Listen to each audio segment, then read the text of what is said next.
Hey, come close, I need you to listen like your life depends on it because 3 days ago, mine almost ended at 27,000 feet. Friday night, Dulles International Airport, I kissed my husband goodbye, thinking he was flying to Vegas for a fundraiser. My 9-year-old daughter stood beside me holding my hand, and the second he walked away, she squeezed so hard it hurt and whispered 6 words that turned my blood to ice. Mama, we can't get on. Plain Sunday, she heard him on the black phone at 2:14 a.m. She heard him give the pilot the order.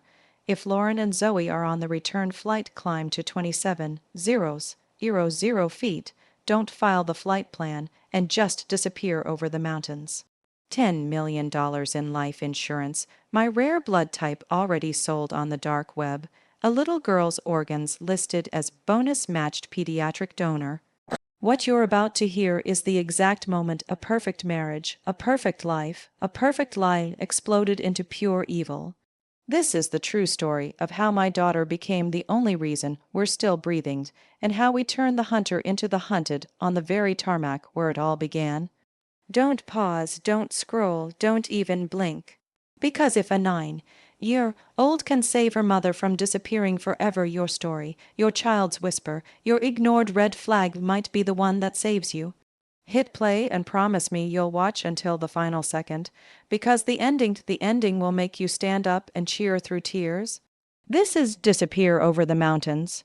Let's go. The kiss was perfect. That was the first thing that felt wrong. Cameron Ellington leaned across the drop-off curb at Dulles and pressed his lips to mine like we were still the couple on the Morehouse Spelman homecoming court 15 years ago. Same soft pressure, same little hum in his throat, same hand sliding to the small of my back like he was claiming me in front of the whole world, only this time his fingers trembled. D.C. to Vegas is 4.5 hours, he said, flashing the smile that still made political reporters call him the Barack Obama of lobbying.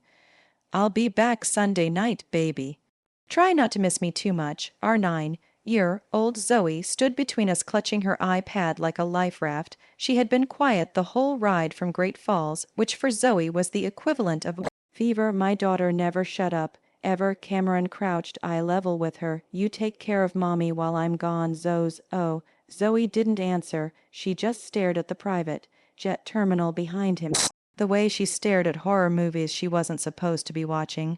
Cameron kissed her forehead anyway, stood, gave me one last movie star wink, and walked through the glass doors of Signature Flight Support like a man who owned the sky. I watched the door close. That was when Zoe grabbed my wrist so hard her nails left crescents. Mama, we can't go on the plane Sunday. I laughed because that was the only sane response. Sweetie, we're not going anywhere. Daddy's coming home Sunday. You, me, and Grandma are doing pancakes and Disney plus all weekend.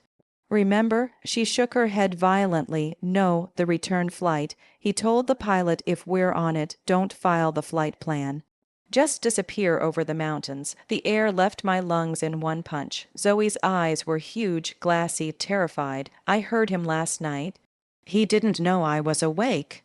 He was on the balcony with the black phone. Cameron had 2 phones, everyone in Washington did. The white iPhone was for constituents and CNN hits. The black one lived in the safe behind his War Eagle golf trophy and only came out when he thought the house was empty. I knelt so we were face to face. Baby, are you sure that's what you heard? I wrote it down. She pulled a folded sheet of purple notebook paper from her jacket pocket and shoved it at me like it burned her fingers. I unfolded it, in Zoe's careful third-grade handwriting. Daddy on black phone 2:14 a.m. Sunday return flight. If Lauren and Zoe are on the manifest, don't file with ATC. Climb to 27,000, then just vanish. Rockies are deep, no wreckage, no questions. 10 million splits clean. Below that she had drawn a tiny airplane with a frowny face and tears. I felt the world tilt. Mama, please believe me this time. She whispered this time because 3 months ago she told me Daddy was putting powder in my vitamin in bottle, and I laughed and said it was probably creatine. Because 6 weeks ago she said she saw him Googling how long does succinylcholine stay in blood, and I told her he was probably researching a client's pharmaceutical case.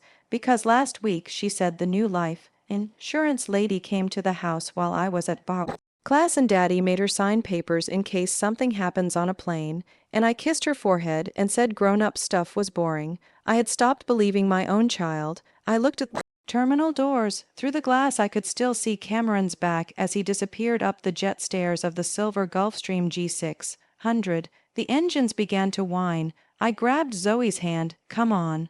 Where are we going? Somewhere he can't find us. We ran.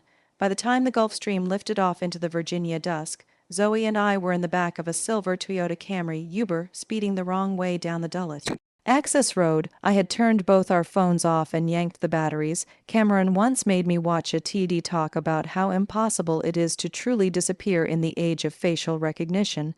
I was about to test that theory. Ma'am, you said Reagan National. The driver asked, confused. Change of plans. I said, voice shaking, take us to the metro. Silver line. We'll rest on east. Zoe was curled against me, trembling. I opened her note again. 10 million splits clean. I knew about the new insurance policies. Cameron had sat me down in April, all earnest eyes and folded hands, and said, Baby, with the new firm taking off, we need to protect the family. 10 million each. God forbid anything happens. I had signed because I always signed, because I was the good wife, the Hauer, trained lawyer who left big law to raise Zoe and host fundraisers in our 6-bedroom mansion with the Sub-Zero and the election, night watch parties. I signed because love is blind and marriage is deaf, and I had spent a decade perfecting both. But 10 million times 2 only happens if both of us die. I felt the vomit rise and swallowed it back. Wheel. Reston was the end of the line. I paid the driver in cash, bought 2 SMAR trip cards with 20s, and we rode the Silver Line all the way into D.C., switching trains twice for no reason except every spy movie I'd ever seen. At Metro Center we switched to Red, got off at Gallery Place, walked 3 blocks the wrong direction, doubled back, and slipped into a courtyard Marriott I had never stayed at in my life. Only when the door locked behind us did I let myself cry. Zoe crawled into my lap like she was 4 again. I'm sorry I didn't tell you sooner. Stop. I kissed her braids. You saved our lives tonight, baby. You are the bravest person I know. She was quiet for a long time. Then, why does Daddy want us gone? I didn't have an answer yet, but I was about to tear the world apart to find one. I waited Chinese letter 2 in the morning, then used the hotel business center computer, no login, no camera, to search public records I still had muscle memory for from my litigation days. First, the insurance policies. They were real. Monumental Life, issued April 14, 10 million on me, 10 on Zoe, double indemnity. Accidental death during commercial or private air travel. Beneficiary, Cameron Alexander Ellington. Second, the plane. The Gulfstream was owned by Ellington Strategies LLC, but I dug deeper. A shell in the Caymans, another in Delaware. Classic Cameron, everything buried under 7 layers of paper.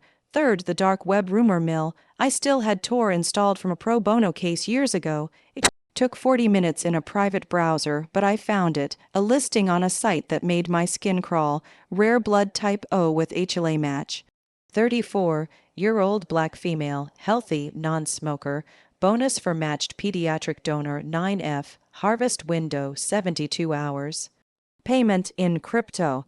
Serious inquiries only. Asking price, 12 million USD. My organs, Zoe's organs. Someone was buying us alive. I stared at the screen until the letters blurred. Cameron wasn't just broke. He was desperate. The firm had lost its biggest client when the senator went to prison last year.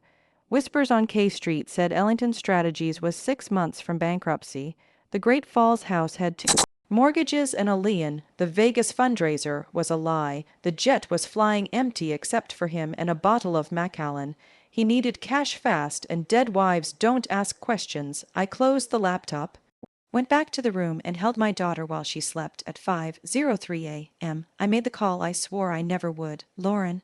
My mother's voice was thick with sleep and fear. Baby, what's wrong? I need Daddy's friend, the one from the agency. The one he said never to call unless silence. Then, give me 10 minutes. Retired CA officer Malcolm Greer met us at a McDonald's in Anacostia at 7:00 a.m. He hadn't aged a day since I was 12. Same clothes, cropped gray, same calm that made you believe the world wasn't ending.